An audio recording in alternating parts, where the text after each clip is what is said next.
Welcome to Ole Walls House. It's me. It's your man. It's your main man. It's Ole Walls. I'm back with you for another episode here, ladies and gentlemen.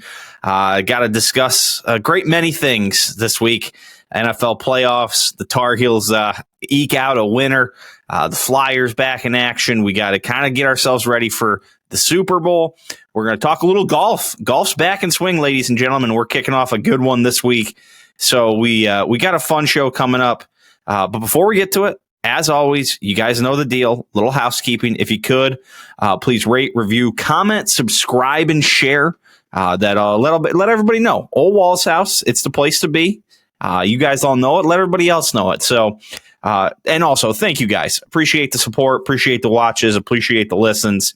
YouTube, Spotify, Apple, Amazon Pods. You can find me all there. So, thank you guys so much. So, without any further ado, episode 160. Here we go. Conference Championship weekend in the books. There's only one more Sunday of football until September. We're entering the wilderness periods here for the next couple weeks. But before we mope, let's talk about the weekend that was. We had a good game. We had a game that was almost interesting for a little bit, kind of not. Ended up being an absolute blowout, but it got real bad late. The Philadelphia Eagles take down the Washington Commanders, the upstart Washington Commanders. And Jalen Hurts finally threw for over 200 yards. So they got something going for him. That's nice. The star of the show was Saquon Barkley, though. 118 yards on the ground on only 15 carries. Busted off a big one on the first play of the game. Caught one pass for 4 yards. May even be a little banged up. But, I mean, after the Commanders come out, long, methodical drive, go for it on fourth down twice on the first drive. How many plays was it? 18 play, 7-minute drive. 15 yards through on the ground, 39 through the air. Like I said, go for it on fourth down twice. Have to settle for the field goal. Eagles drive, one play, 60 yards. Saquon Barkley. Say less, Quan Barkley. I don't know if that one worked. Then the Eagles added another one on. 6 plays, mostly through the air, and then Saquon finished it off. The Commanders did kind of get back in it a little bit. There were moments. They got it to 14-12, scary Terry McLaurin. But then it was, a couple more touchdowns right after that. One after, was it a fumble? I think it was a fumble. I think when the Eagles went up 20-12, yeah. I forgot about the Commanders' fake punt from their own 30. That, I think, just led to a field goal, too. Yeah. Commanders fumbled on the next drive after the Saquon play. Commanders fumble after they kicked off, after the Eagles kicked off up 20-12. There was a litany of mistakes. It's a team that, hasn't had much playoff experience. Jaden Daniels was new there. Dan Quinn's been in the playoffs, but, it was an upstart team, and, they gave it their best. There even felt like there was a prayer. They scored in the third quarter. Jaden Daniels ran one in. Got the 2-point conversion, 11-point game, so touchdown, 2-point conversion, field goal. But then Philly just laid it on. 3 more touchdowns in the fourth. 55-23 is your final. Philly looked good. Looks like Washington wasn't quite ready for the moment. I was watching sparsely in the second half, I will say. This game got out of hand. Even when it was 34-23 in the third quarter, it didn't feel like the Commanders had the juice to do it. But, respect to what the Commanders did this year. Turn the ship around. They got rid of Dan Snyder, new ownership, Josh Harris, I believe. Dan Quinn Our guy MJ at the start of the year said Dan Quinn first year bump. He said it's coming, and it came. Got themselves all the way to the NFC Championship game, first time since like 1992, and they gave it some fight. They just were outmatched, and the Eagles make their way back to the Super Bowl after kind of coming apart at the seams at the end of last year. Hand up from your boy. They talk about preseason stuff and preseason predictions. I said the Eagles were ripe to fall apart. Now, hey, when the Eagles were like 2-2 at the start of the year and everybody was talking about firing Nick Sirianni, I felt pretty good about myself. I do not feel very good about myself now. That turned out that was a really, really bad prediction. Ole Walls missed that one big time. So Philadelphia move on. I think the thing you have to really look at here, though, for Washington next year is Jaden Daniels seems to be the franchise quarterback that they were hoping he was, and they have $93 million in cap space. $93 million. I think by far the most by any team. Let me pull this up here. Sport Track. Hopefully we can trust this. No, not by far. They're third. Yeah, I'm seeing 90 in cap space. 95 for the Raiders. 125 for the New England Patriots. They're guessing the cap's going to be about 175. Who has the least? New Orleans Saints, still $60 million over the cap. The Browns, $32 million over the cap. The Seahawks, $30 over the cap. The Dolphins, 14 over. The Falcons, 8 over. Dallas, 4 over. Buffalo, 2 over. Until you get to Buffalo, Dallas, Atlanta, Miami, Seattle, and New Orleans, that is, those are some teams in some bad spots. Here, I'll throw it up on the screen for you. I mean, if you look at the bottom here, I'll get rid of this stupid ad. Like, New Orleans, bad spot. Cleveland, bad spot. Seattle, not really the spot you want to be in. Miami, who knows? Atlanta, bad spot. Dallas doesn't feel like they're there. Buffalo obviously feels like they're pretty close. And then you get to these teams. The Jets with only $12 million in cap space doesn't feel fun. Chiefs are fine. Bucks could probably go for some more. Panthers, it feels like the Panthers should have more than $20 million. My Green Bay Packers, 36. I thought the Packers had more. Who knows if this is even right? What does it say for this year? It's San Fran. I don't know. Who knows if this is right? Let me see if I can find another one. We're going to stop sharing that for a second. It's got totally off. Let's see what Over the Cap thinks. 2025. Effective cap space. Well, this is okay. So this one has the Commanders at 87, had the Packers at 40. Effective cap space of the Commanders at 70. I don't know what this means. What's the number? Is that the number of people they have? Dead money? Steelers have very little dead money. Only 45,000 in dead money. Let's see. Let's just go for the trifecta. PFF. I feel like this is pretty. When's this as of? January 16th. Yeah, it's got the Commanders at 89, Patriots at 120, Raiders at 92. I feel like PFF is pretty reliable. Packers at 50. That's the Packer number just keeps going up. The effective cap space 38.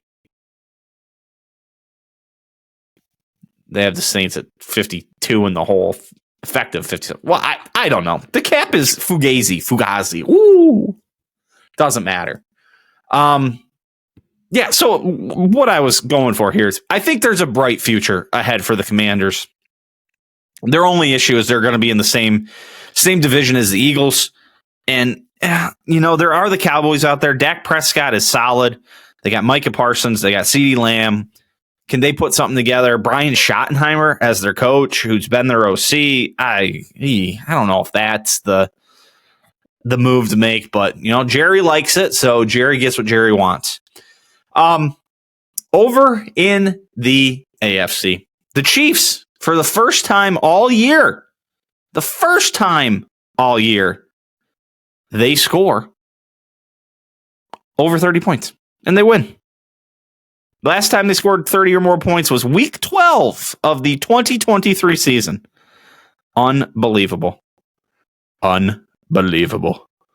The Bills fumbled the ball 4 times in this game, recovered every one of them. Every one of them. Josh Allen and James Cook had a good game. James Cook just stretched for it. I've got the Google screen up and it says James Cook Space Jam TV. That was a fun touchdown. 4th down, little option play. Man, I mean, if you just go back to the start, let's just rewind to the start. The Bills did not come out looking sharp. Josh Allen threw 2 balls that should have been intercepted on that first drive. The Chiefs then fumble at the end of the first quarter. That was their first turnover since November. There was the Xavier Worthy catch down near the goal line with about 3 minutes left in the second that looked like it was picked off. Then the ball hit the ground, it looked like. Worthy ended up with it. And, right before the half, it was looking rough. The Chiefs went up 21-10. Mac Hollins, big catch from Josh Allen. Big catch from Josh Allen. I dropped some. Makes it 21-16 at halftime. And this is going to sound like hindsight, but I was saying this to myself as I was watching the games. Buffalo went for 2 at the end of the second quarter. And I don't know where the analytics lies on this. I'm sure the analytics is saying go for these. So had they kicked the field goal, and I know the extra points are back further and they're not automatic like they once were, but they're pretty, like most good kickers aren't missing extra points very often. It would have been 21-17. They scored in the third quarter, at the end of the third quarter, to take the lead. Now they're up 1 late in the third quarter. Now you got to go for 2 to make it a 3-point game. They don't get it. So in 2 drives and 2 touchdowns, they've lost 2 points by going for 2. And again, it's hindsight. So hey, if they get the 2 and it's 18 and then they get the 7 more, it's 25. Now they're actually out ahead. Like, I get it.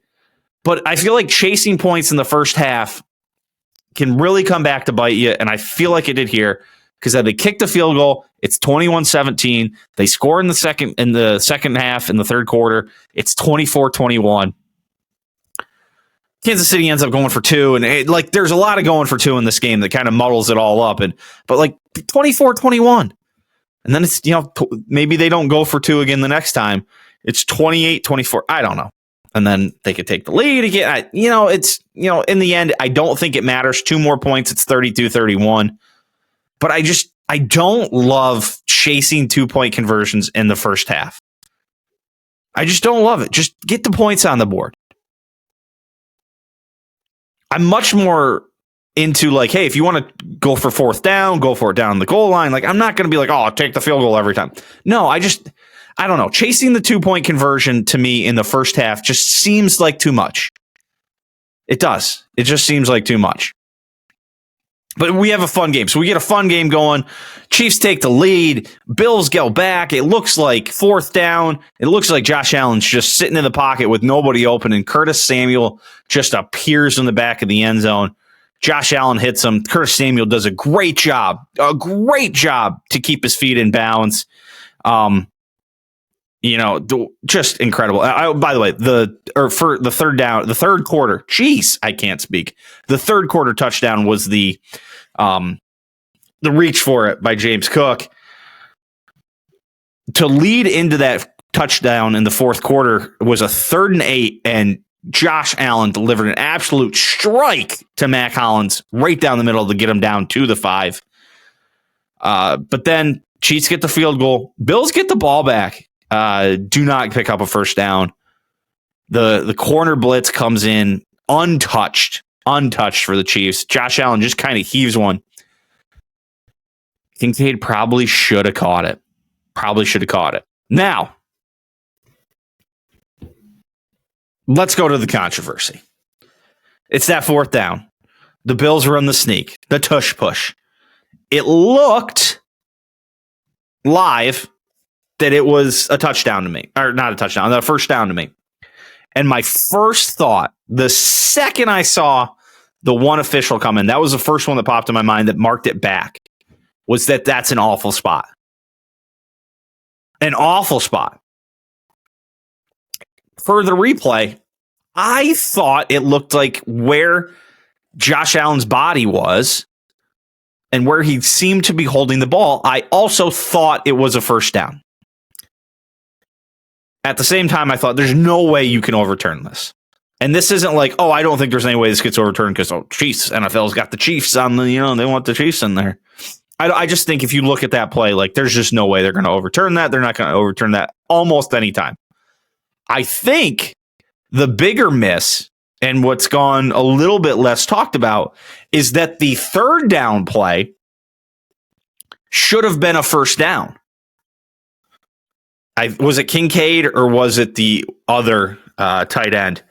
I thought he stretched, his knees were up, and Dave Portnoy was making a video about it. But I said it at the time that it was a bad spot on third down, and I was a little surprised that they rushed to get the fourth down in and didn't maybe wait for, I don't know if the replay assist does that, or maybe challenge that one. And then if you miss it, you still can go for it the next time. I thought maybe if you're nitpicking anything by McDermott, is that maybe that was where the mistake was, that they didn't challenge the third down. I don't know if what they should have had a challenge. They had all three timeouts. I don't think they challenged two times and failed earlier. I don't think that was it wasn't within 2 minutes yet. I thought that was the mistake. I think that's the bigger officiating mistake than the fourth down. The fourth down's a pile. Everything gets muddled. Again, I think it was wrong. I'm not willing to go out as much a limb. I think the third down was a no-brainer first down. And I was really shocked that they rushed up. I know what they were doing. They were like, let's get them off guard. Let's go. Boom. We get it. We keep this drive going. But yeah, what a game. What a wild game. The Chiefs have done it again. 12th one-score win this season. Undefeated. 12-0 in one-score games. Unbelievable. If you have 12 one-score games in a year and you went 7-5, I think you'd be pretty damn happy with that. And they went 12-0. Pat Mahomes, here's his career, by the way. Year 1, AFC Championship. Year 2, Super Bowl win. Year 3, Super Bowl win. Year 4, AFC Championship. Year 5, Super Bowl win. His year 3 was a Super Bowl loss, not a Super Bowl win. Year 6, Super Bowl win. And now year 7 is going to be in the Super Bowl again. In his 7 years as a starter, he will now have been to the Super Bowl 5 times with 2 losses in the AFC Championship. 1 to Tom Brady, and then 1 to Joe Burrow, who was playing phenomenal ball that year. And then he's played phenomenal ball this year, too, by the way. That's an insane start to a career. He's 29. I think he's still got plenty of miles on. The Chiefs are going to have to retool a little bit, I think. Just get some in. Travis Kelce's on the back end, but they got Noah Gray, Xavier Worthy now all of a sudden. But, wow. Wowza. What a game. What a weekend. I think that's my favorite weekend of football is conference championship. I wish the first game would start just a smidge earlier, but, you do what you have to do. That 3 o'clock window on the East Coast is pretty nice for them. 3 o'clock right into 6:30. That's just prime football time for them. So that's what you're going to get. So we get Chiefs Eagles rematch from a couple years ago. I am not as much of a hater about this as I think a lot of people are.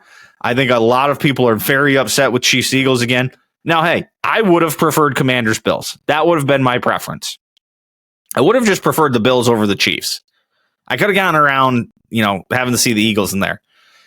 The only problem is I don't have a huge rooting interest in the Super Bowl. I don't have a huge dislike of the Eagles. They're probably going to be who I root for because I like Saquon Barkley. But at the same time, I do think we've moved into such haterade on the Chiefs that we're not kind of appreciating what we're seeing. Everyone's like, we want something new because they've just been dominating. And even the Patriots in those throughout their dynasty. 20 years, they win 6 Super Bowls, but there's a stretch in the middle where they lost a couple Super Bowls. You know, they were in the AFC title game a lot, but like they weren't just going to every Super Bowl. So, you know, it felt like you got a break from them, and except for like the big stretches when the Super Bowls run. I mean, there's a stretch in the middle. Remember, I think it was 05 to 18. There was no or 05 to 14. There's no Super Bowl, and then there's 18 and whatever else there's down the back end. So yeah, it just. I think we need to take a second and just appreciate the Chiefs. You don't see shit like this every day. They're going for a three-peat. No team's ever done it. I don't know if has any team ever had a chance to three-peat? Like, have they ever played a Super Bowl? Has any team in the NFL had a chance to three-peat? I know they're the first team would be the first team to do it. That article's not helping me. Like, let me just look up Super Bowl winners. Super Bowl winners. Give me that tab. List of Super Bowl champions. Packers didn't go the next year. Chiefs, Colts, Cowboys, Dolphins win 2 in a row. They do not go the next year. Again, Steelers win 2 in a row. They don't go the next year. Steelers again. They don't go the next year. 49ers, Raiders. 49ers, Bears, Giants, Redskins. 49ers. They don't go the following year. Obviously, the Bills go 4 times in a row. Cowboys. They don't go the next year. They win 3 of 4. Packers then lose the next year. Broncos. They don't go. Rams win. Buccaneers. Patriots. They're not that next year. Packers, Giants, Ravens, Seahawks go back to back. Patriots, Broncos, Patriots, Eagles, Patriots. Yeah. This is the first time a team's ever played in 3 in a row after having won the previous 2. So, I mean, that's a first. 3 in a row after having won the previous 2. Obviously, the Bills went to 4 in a row and lost every one of them. Oh, ouch. But yeah, so, hey, is it going to be my favorite Super Bowl in the world? No. Last time these two played, we got a pretty good game. We've had some pretty good Super Bowls the last 3 years. 23-20, 38-35, 25-22 with overtime. Not bad. After there were a couple years that was kind of a stinker. The Bucks 31-9 over the Chiefs. That was when the Chiefs couldn't block anybody. Chiefs 31-20 over the 49ers. I don't really remember that one. That was right before COVID. Patriots, Rams, that was a stinker. And then Eagles, Patriots back in 18 was awesome. That was a nice little 3 or 4 years, and they were pretty awesome too, because that Patriots Seahawks game was incredible. Okay, let's keep rolling. Golf's back on the menu, boys. Farmers Insurance Open at Torrey Pines. Won't be our last time seeing Torrey Pines. We're going to see Torrey in a few weeks for the Genesis Open. They've moved that there, which stinks because I would have rather seen them move it to Phoenix, but I actually didn't want to do back-to-back. So they'll circle around and head back to Torrey. Harris English, not to be confused with Hudson Swafford. Little 1-over final round, holds off S. Stevens. Taking bets right now. Can you tell me who S. Stevens is? S. Stevens, waiting. That'd be Sam. Sam Stevens shoots a little 4-under, 68. And the weather conditions must have been kind of rough because not many people were taking it deep. Plenty of people over par in the final round. Only 24 guys under par for the weekend. This Aldrich Potgeiter, he had a rough day, out in 40. Not ideal. But Harris English. What was our 4 round? How do we go through here? 68 in the first day. 73 in the second. 66 in the third. Nice third round, 66. So the even number rounds, not his friend. I didn't watch a ton of this. I was watching a little bit on Saturday. This finished on Saturday. Through the 15th hole, I believe Harry English had gotten up and down 7 times. 7 times on Sunday. Let me see if I can figure out what he did the rest of it. Let me see if I can get the shot details. So that was through 15. So what did he do on 16? He made par. That was a 2-putt. 17 was a 2-putt. And then 15 was a 2-putt. So 7 up and downs. Not bad. Did he make a birdie? He made 1 lone birdie. He started out with bogeys on 1 and 5, made a birdie on 6, and then pars the rest of the way for young Harry. Young Harry's not that young, but whatever. So not a great field. It's the catch of what they've done to the schedule with the elevated events. It was kind of my feeling originally is that you're going to get weeks like this, and they're going to be pretty plentiful of the weeks like this. I was never a fan of that idea. I like that, every week you're usually going to get 2 to 3 good players, and then a couple of weeks you'd get most of them. You wasn't always going to get all of them, but we're getting all of them next week at Pebble Beach. Well, all of them on the PGA Tour. Obviously, we still have the live shit, and they're still complaining. We want world rankings. We need to win the majors. Shut the fuck up. That's what the money was for. But we get Pebble. We got them all. They're all there. Scotty, Rory, Colin Morikawa, Hideki Matsuyama, Ludwig, Wyndham Clark, Victor Hovland, Tommy Fleetwood, Keegan, Pat Cantlay, Justin Thomas. They're all coming. All the boys. Billy Horschel, Russell Henley. I think this is an elevated event, right? Gosh, you would think I would know. Elevated events, PGA Tour 2025.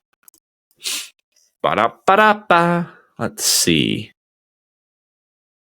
The signature events are as follows. Yep, Century, Pebble, then Genesis, which will be back at Torrey, Arnold Palmer, RBC, Truist, Memorial, Travelers.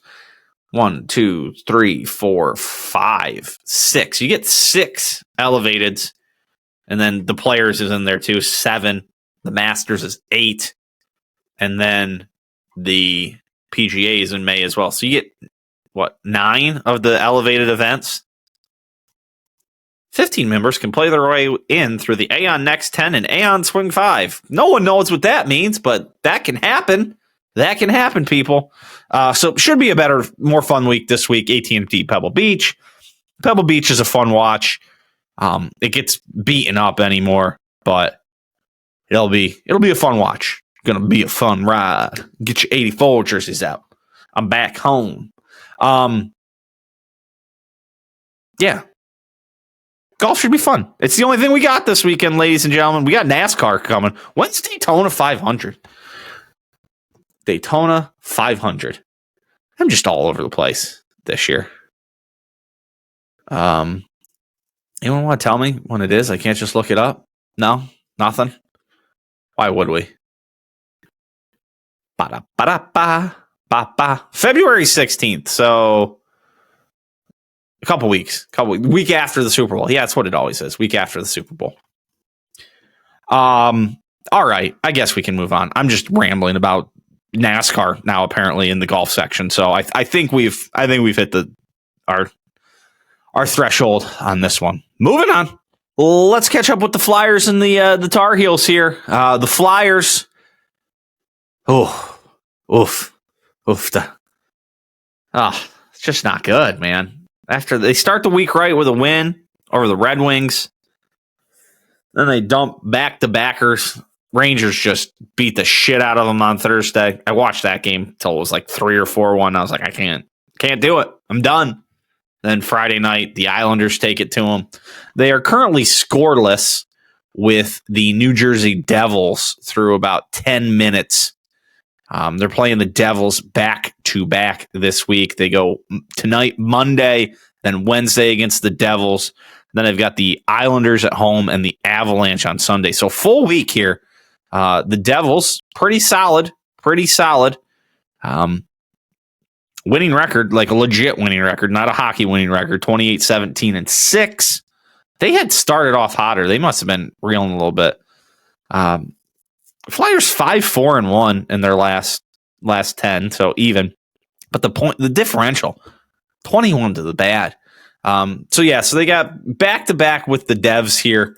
Then, as I said, we move on to the Islanders and the Avalanche. The Islanders, same predicament as we're in. Just back a bunch. And then the Avalanche.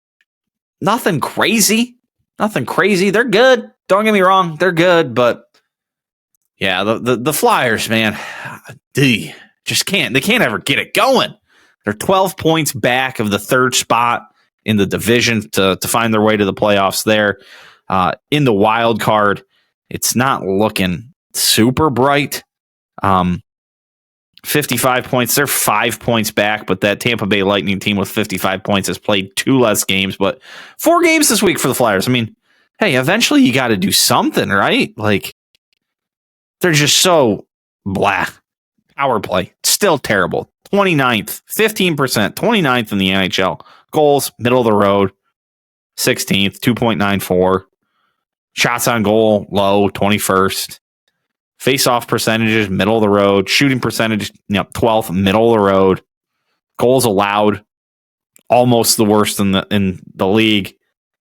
Shots on goal allowed, one of the better. But those goals just go in a high percentage of the time. That's an impressive stat. That you have the 5th best shots on goals allowed, and they just all go in. So goalkeeping seems to be an issue, and the power play. I've been watching the Flyers for, this is my 3rd year now? The power play has been an issue every year. Figure it out. I have to get the Gordon brothers on here sooner or later. See if Torts is, how much longer he's got.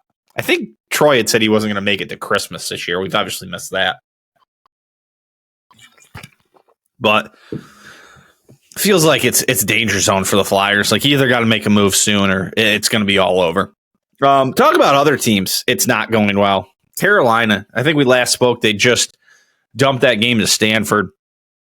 They go on to lose to Wake Forest to start the week. And we're in an absolute barn burner with Boston College. What a game. What a game. Goes to overtime. Carolina wins it 102-96. I wrote down at some point, let me see what I wrote.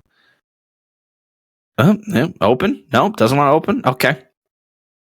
UNC, pretty simple. I guess it was exactly what I remembered I wrote. UNC stinks. Is Hubert Davis the problem? It's a question. It's a question that begs to be answered. They haven't been very good with Hubert Davis. They had that one year where they went on a run when they weren't a very good team for most of the year and then went on a run late. What do we got from Hubert? Head coaching record. 29-10, 20-13, 29-8. That was a good year. They were pretty good. That was just last year. Yeah, that's right. I thought we turned it around. Began the season ranked 16th in the nation. Yeah, they were 7-3, and then all of a sudden they were 17-3. And they went through another stretch where they dumped a bunch of games. Beat Duke twice though last year. Cormac Ryan, that's right. He was filling it. Cameron Indoor, 9,300 people. Would they get ranked? How high did they get ranked? I mean, they were 7th when they beat Duke that year. Lost in the title game to the ACC title game to NC State. Buzzed through the first 2 rounds of the tourney, and then Alabama takes them down by 2. Yeah, no Baycott, no Cormac Ryan, no Ingram this year. I mean, they lost a lot. I mean, who knows? Maybe he isn't. Maybe he isn't the problem. Maybe they just need to. I don't know. I mean, they've already got 8 losses this year, 13-8 already. That's not great. Not great. And the ACC is just not good. Is the other thing. But I was bitching about that, and then who's the Boston College coach, because he stunk. That was where I was going with this. That I was thinking to myself that Hubert Davis isn't any good, and then the Boston College coach. I mean, they had like 15 seconds tie game, and Carolina had 2 fouls to give, and barely even was able to use them. Earl Grant, who the hell is Earl Grant? I don't know anything. He stinks. They didn't even get a shot. Tied. Carolina was able to throw one up. He was the coach at the College of Charleston. I mean, his last year at the College of Charleston, he was 9-10. His last 2 years there were not impressive. 17-14 and 9-10, and he goes to Boston College.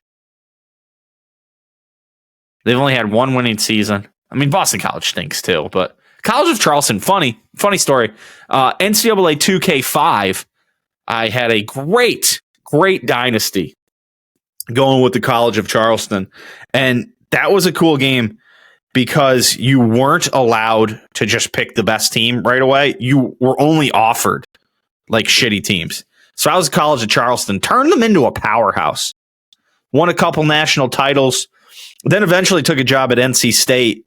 And I remember I got bored of like NC State because I was like, oh, I can just win. And like the game was harder to play. Maybe I just had it at a higher level. So I was like, I'm going back to College of Charleston. Like, no, it wasn't College of Charleston. Damn it. It was Charleston Southern. Charleston Southern. That's what it was. Yep. Charleston Southern University. That's who it was. Broderick Causey was a hell of a ball player for the Charleston Southern team. I think it was Charleston Southern. I can't remember. I still got that PlayStation 2. I actually played that Dynasty a couple weeks, maybe a few months ago now. I definitely played that. And I was back at the Charleston Southern, College of Charleston. I don't remember. Let me go back and look at the College of Charleston again here. Great podcast I'm putting on right now. Maybe it was the College of Charleston. Cougars? Buccaneers?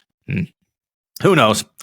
Okay, what's Carolina have coming up this week? Sorry, just a lunatic. Pittsburgh tomorrow and Duke on. That's right, Duke on Saturday. I'm going to miss it. First time I'm going to miss a Duke game in 25 years, maybe a UNC Duke game.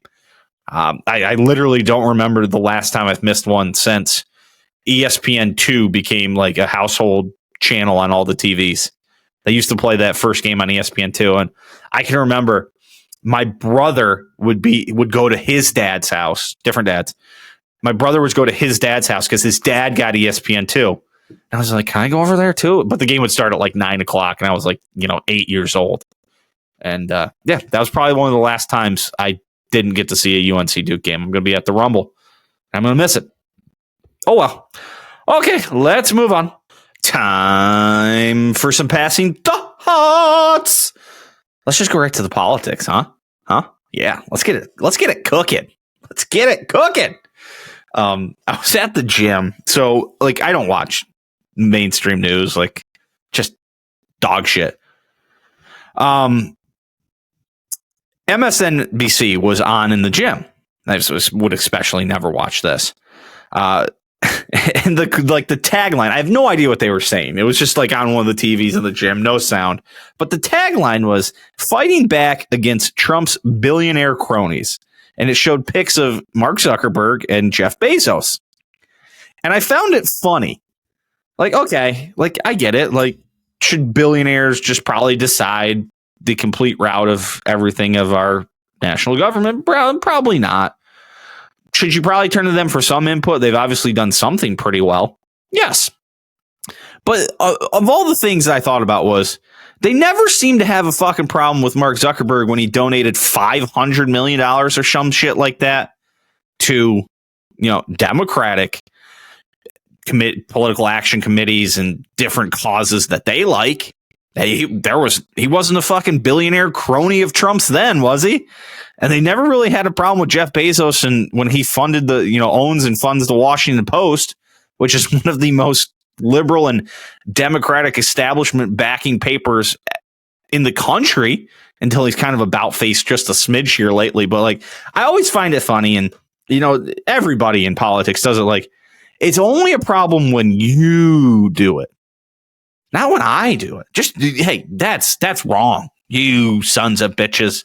Those billionaires, don't anybody tell them that Kamala had like 700 millionaires and billionaires support her. Way more than Trump did. No, billionaire cronies. Fucking losers. If you want to talk about losers, there's a couple more politics things here we're going for. If you want to talk about fucking losers, there's this chick, Jen Rubin. You can find her on Twitter. The dumbest takes ever. And it's all like right down like establishment lines. I think she was like a former Republican turned Democrat, and all of a sudden just automatically agrees with the Democrat establishment 100%. And I think she used to work at the Washington Post and no longer does. Maybe got fired or something. I don't know. But she has a podcast.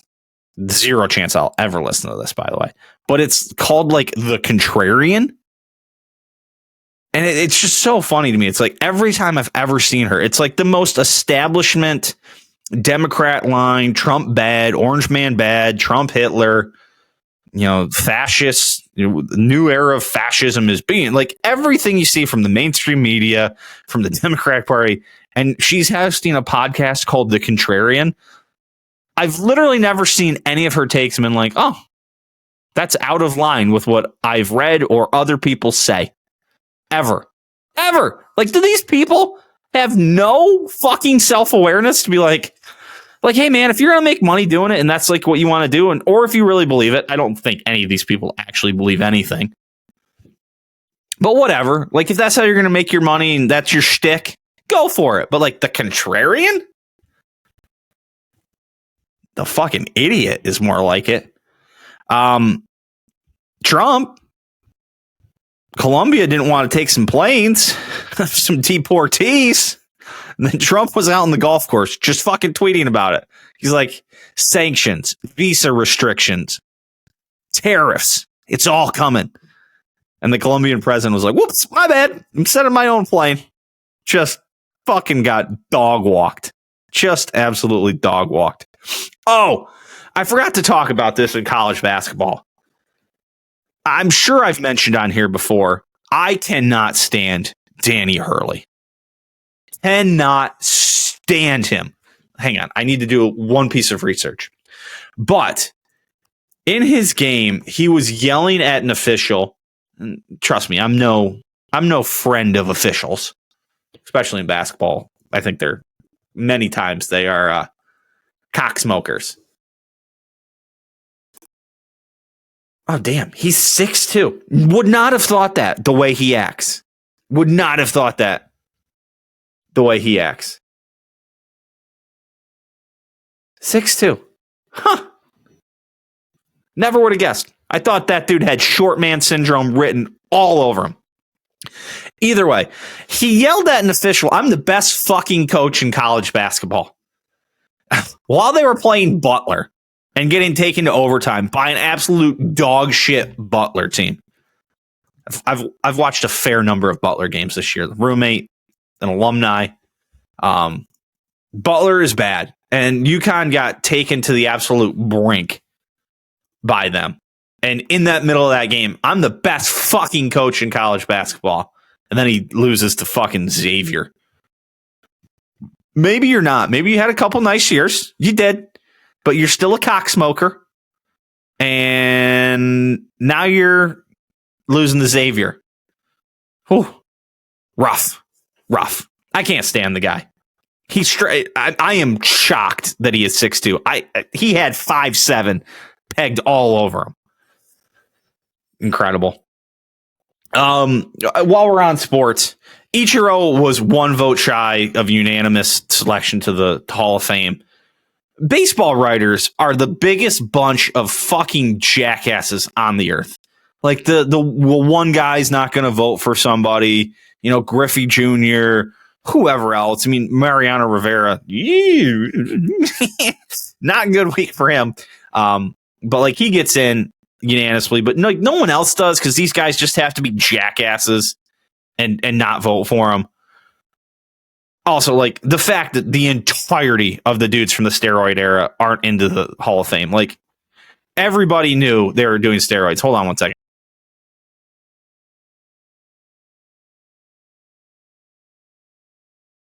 Sorry, I had to yell at my dog. Like everybody knew everybody in that era was doing steroids. Like Palmeiro, McGuire, Barry Bonds. Those guys all should be in the Hall of Fame. Sammy Sosa. Like everybody was on roids. The pitchers were on roids. All the hitters were on roids. So the good players just hit a couple more home runs. Like it should, whatever. Baseball writers are the worst. Like they think they're so fucking self-important and they're just dicks. Like Curt Schilling's not in the Hall of Fame because he's mean to reporters and like doesn't vote the same way as him. Curt Schilling should be in the Hall of Fame. He's one of the best big game pitchers ever. Barry Bonds belongs in the Hall of Fame. Barry Bonds isn't in the Hall of Fame. There's nothing more you need to know about how dumb baseball writers who vote for Hall of Fame is. I don't care that he did steroids. And none of them cared when the sport surged back to popularity on the backs of Mark McGuire and Sammy Sosa. But, whatever. Jackasses. A couple other things here. I saw one of those videos. It's like, you're older than you think you are. And one of the things that pointed out was that we used to have rooms for computers in our house. Every house.